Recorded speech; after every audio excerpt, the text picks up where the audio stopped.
Era el hombre más hermoso de su tiempo, admirado por todos, con un carisma que cautivaba y una presencia que inspiraba respeto. Pero su historia no es un cuento de gloria, sino una tragedia marcada por la traición, la ambición y una espantosa profecía. Cómo un príncipe perfecto terminó colgado de un árbol, humillado y olvidado. ¿Fue su belleza su mayor bendición o la maldición que lo condenó? Quédate hasta el final, porque revelaremos un misterio oculto en la caída de Absalón que podría cambiar la forma en que entendemos su historia. Y no olvides suscribirte al canal, activar la campanita de notificaciones y dejar tu comentario, pues nos ayudas un montón. La Biblia nos dice, en 2 Samuel 14:25, que no había en todo Israel ninguno tan alabado por su hermosura como Absalón. Desde la planta del pie hasta la coronilla, no había en él defecto alguno.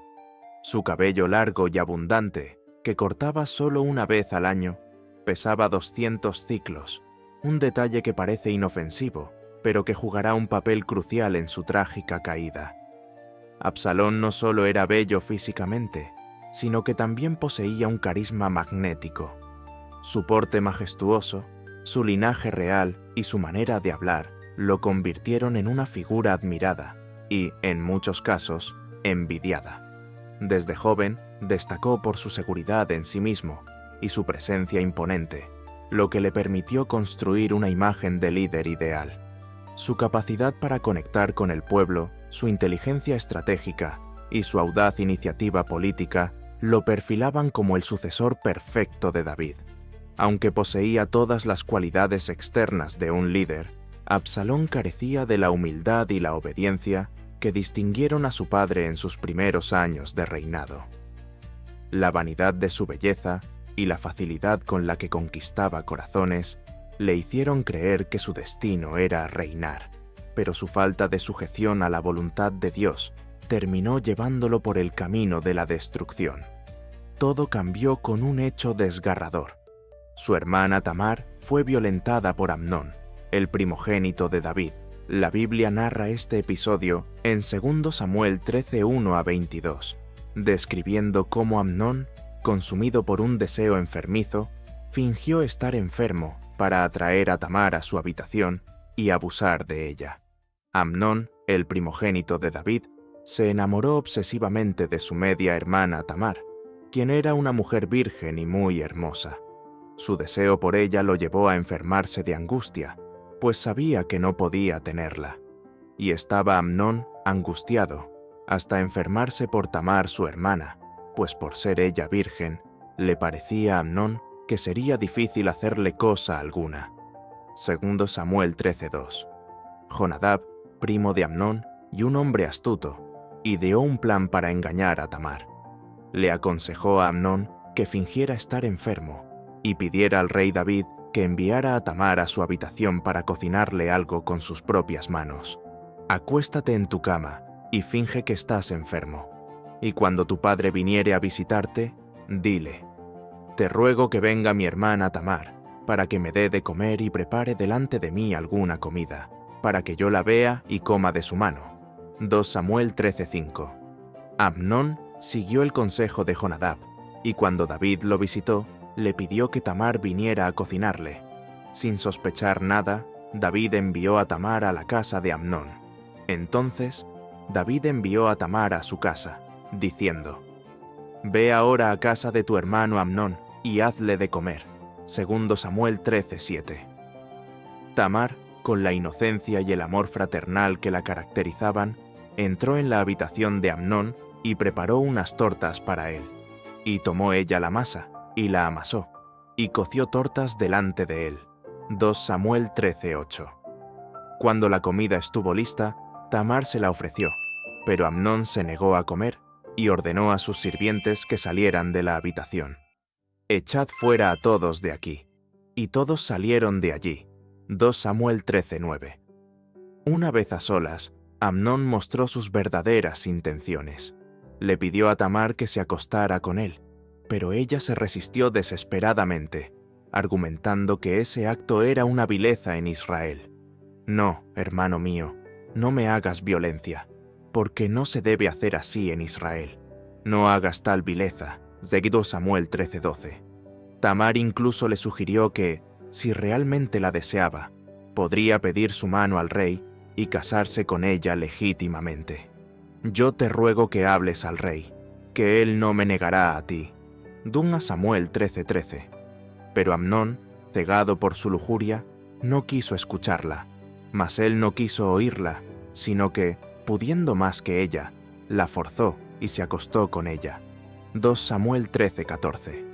Después del acto, Amnón sintió un repentino odio hacia Tamar, incluso mayor que el amor que antes decía tener por ella. Luego la aborreció Amnón con tan gran aborrecimiento, que el odio con que la aborreció fue mayor que el amor con que la había amado. 2 Samuel 13:15. La echó de su habitación con desprecio, pero Tamar, aún humillada, suplicó que no lo hiciera, pues eso la dejaría en una situación aún más deshonrosa. Sin embargo, Amnón llamó a su criado y le ordenó echarla fuera y cerrar la puerta tras ella. Echad a esta fuera de aquí y cerrad tras ella la puerta. 2 Samuel 13:17. Tamar, devastada, rasgó su túnica de colores, símbolo de su virginidad real, se cubrió de ceniza y caminó llorando. Entonces, Tamar tomó ceniza y la esparció sobre su cabeza, y rasgó la ropa de colores de que estaba vestida, y puesta su mano sobre su cabeza, se fue gritando. 2 Samuel 13:19. Buscó refugio en la casa de su hermano Absalón, quien de inmediato comprendió lo que había sucedido. ¿Ha estado contigo Amnón, tu hermano? 2 Samuel 13:20. Desde ese momento, Tamar quedó desolada en casa de Absalón, sin justicia y sin consuelo, mientras David, aunque muy enojado, no castigó a Amnón. Absalón la recibió en su casa, y aunque externamente guardó silencio, su corazón se llenó de odio. Esperó pacientemente durante 2 años hasta que vio la oportunidad de ejecutar su venganza. Organizando un banquete en Baal-Hazor, invitó a Amnón. Durante el banquete, cuando Amnón estaba desprevenido y ebrio, Absalón dio la orden de matarlo. Y Absalón había dado orden a sus criados diciendo: «Mirad cuando el corazón de Amnón esté alegre por el vino». Y al decir yo: «Herid a Amnón», entonces matadle, y no temáis, pues yo os lo he mandado. Esforzaos pues, y sed valientes. 2 Samuel 13:28. Los sirvientes de Absalón, obedeciendo la orden, asesinaron a Amnón en medio del banquete, y los criados de Absalón hicieron con Amnón como Absalón les había mandado. 2 Samuel 13:29. Los demás hijos de David, aterrorizados al ver el asesinato de su hermano, huyeron de inmediato. La noticia llegó a David con un rumor falso que decía que Absalón había matado a todos sus hijos. David quedó devastado, pero Jonadab, el mismo que había aconsejado a Amnón en su engaño a Tamar, le dijo que solo Amnón había sido asesinado. «No diga mi señor que han muerto todos los jóvenes hijos del rey, pues solo Amnón ha muerto». 2 Samuel 13:32. Después del asesinato, Absalón huyó a Gesur, donde se refugió con su abuelo materno, el rey Talmai. Pero este acto de venganza no trajo justicia. En cambio, lo convirtió en un exiliado y enemistó aún más su corazón con su padre. David lloró, pero no actuó. ¿Por qué el rey de Israel no castigó a su hijo? ¿Acaso el silencio de David era una forma de castigo divino? Después del asesinato de Amnón, Absalón huyó a Gesur, donde permaneció 3 años con su abuelo, el rey Talmai. 2 Samuel 13, 37-38. David, aunque profundamente dolido, no tomó acciones inmediatas contra él. Sin embargo, su tristeza por la pérdida de sus hijos lo consumía día tras día. Joab, el comandante del ejército de David, notó el sufrimiento del rey y decidió intervenir. En 2 Samuel 14, Joab ideó un plan utilizando a una mujer sabia de Tecoa, quien se presentó ante David con una historia ficticia sobre 2 hijos, uno de los cuales había matado al otro. La mujer pidió al rey que protegiera al sobreviviente de la venganza de su familia, a lo que David accedió. Entonces, la mujer reveló que la historia era una metáfora de la situación de Absalón, y que, si David perdonaba al hijo de una desconocida, también debía perdonar al suyo. Conmovido por estas palabras y persuadido por Joab, David permitió que Absalón regresara a Jerusalén. Sin embargo, impuso una condición. Absalón no podía ver su rostro. Durante 2 años, Absalón vivió en Jerusalén sin ser recibido por su padre. 1 Samuel 14:24. Frustrado por esta situación, finalmente convenció a Joab de interceder nuevamente ante el rey. David accedió y lo recibió, besándolo en señal de reconciliación. 2 Samuel 14:33. Pero el resentimiento aún estaba latente, y este reencuentro no significó una verdadera restauración de su relación. Tras ser perdonado y regresar a Jerusalén, Absalón comenzó a ganar el corazón del pueblo de una manera astuta y meticulosa. Se posicionaba en las puertas de la ciudad, donde los ciudadanos venían a presentar sus casos legales ante el rey, y con palabras seductoras les hacía creer que su justicia no sería atendida adecuadamente bajo el reinado de David. En 2 Samuel 15, 3-6, Absalón decía: «Mira, tu causa es buena y justa, pero no tienes quien te oiga de parte del rey», y luego agregaba: «¿Quién me pusiera por juez en la tierra, para que viniesen a mí todos los que tienen pleito o negocio, que yo les haría justicia?» Con estas palabras, lentamente comenzó a robarse el favor del pueblo. Durante 4 años, su estrategia de manipulación dio frutos, logrando el apoyo de muchos israelitas que veían en él una alternativa al envejecido David. Finalmente, Absalón proclamó su rebelión en Hebrón y se declaró rey, enviando mensajeros a todas las tribus de Israel para anunciar su ascenso al trono. Con el pretexto de haber hecho un voto a Dios, engañó incluso a su propio padre para obtener permiso de viajar a Hebrón, desde donde lanzó su golpe de estado, 2 Samuel 15:7-10. La rebelión de Absalón terminó de la manera más irónica posible. En su intento de escapar de la batalla, montado en su mula, su cabellera, símbolo de su orgullo y belleza, quedó atrapada en las ramas de un gran roble.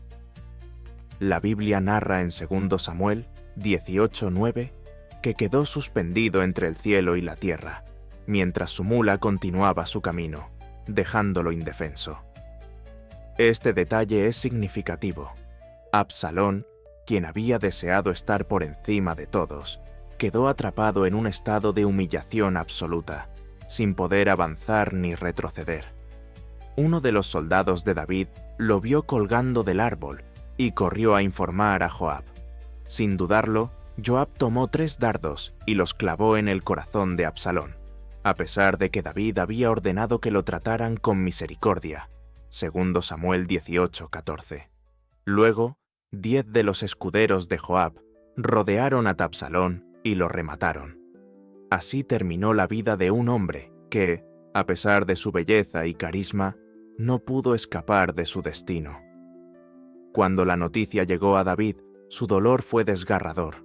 En 2 Samuel 18:33, el rey lloró amargamente: «Hijo mío, Absalón, hijo mío, Absalón, ¿quién me diera haber muerto yo en lugar de ti, Absalón, hijo mío, hijo mío?» Su lamento no era solo por la muerte de su hijo, sino por las consecuencias de su propia inacción y por una relación fracturada que nunca pudo sanar. Pero el destino de Absalón parecía sellado desde el principio. Proverbios 16:18 dice: «Antes del quebrantamiento es la soberbia, y antes de la caída, la altivez de espíritu». Su historia es un recordatorio de que la belleza, el poder y la ambición pueden ser trampas mortales si no están guiadas por la obediencia a Dios. La caída de Absalón no fue solo física, sino espiritual y moral, mostrando cómo el orgullo desmedido puede ser el principio de la ruina. La historia de Absalón no es solo la de un príncipe rebelde, es la historia de cómo la desobediencia, el orgullo y la falta de perdón pueden destruirnos. ¿Cuántas veces hemos dejado que el rencor nos guíe? ¿Hasta dónde nos llevaría nuestra propia ambición descontrolada? Si te impactó esta historia, cuéntanos en los comentarios. ¿Crees que David pudo haber evitado la tragedia de Absalón? Y no olvides suscribirte para descubrir más misterios ocultos en la Biblia. Hasta la próxima. Que Dios te bendiga.